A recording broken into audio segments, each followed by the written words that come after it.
What at, Apocalypse Survivors? This tutorial is about installing the SMX mod. So, we are going to do that. The website is up at the top. I will include it in the description for the video. So here it is, the SMX mod. We hit the download right over here, and that brings us to these files here.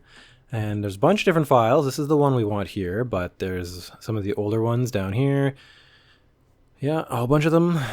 And then there is the valmod looking one if you prefer the valmod one. But once again, this is the one we need. So we start downloading it. This is just a bunch of things talking about the file. It's being prepped. Asks if it doesn't start, you need to do some different stuff with your JavaScript. But yeah, it's not a big problem because it downloads pretty darn quick. So there you go.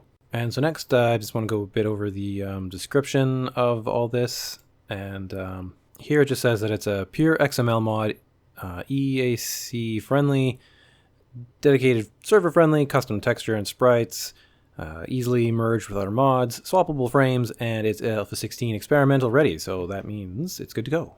Here's a little bit of a picture for it. And then this here just talks about what different locations there are and what sort of things are in them. Then this talks about the installation, so you can also check this out about installing it, but I just followed its directions and went right through it. So then I go over to the 7 days folder here. So that is in our Steam apps common, and that's where we're going to put it in the 7 days folder. So we'll get to that in just a sec.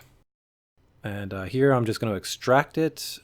I'm just using WinRAR, but you can use pretty much any software that will unzip things. As I go, right with the 7 days folder. Okay, so yeah, you just take your mods and put that directly in your 7 days folder, and then we go to the config. And we just drop in these two folders, which are UI related folders and files. And you just basically copy them in, copy over anything that's there, or merge them, but it's mostly move and replace. And then it just fills it in, and it should be done. We just close up these files, or whatever you want to do with them.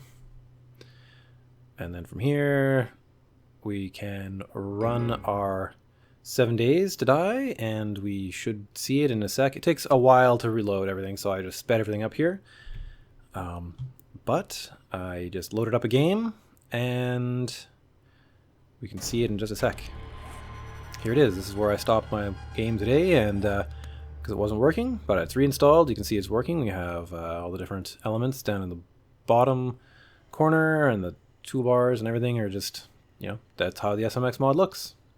So thank you for watching this tutorial, and if you found it interesting, give it a like, give it a share, perhaps subscribe to my other content. I've got lots of other videos on 7 days to die, and there you go, SMX Enhanced.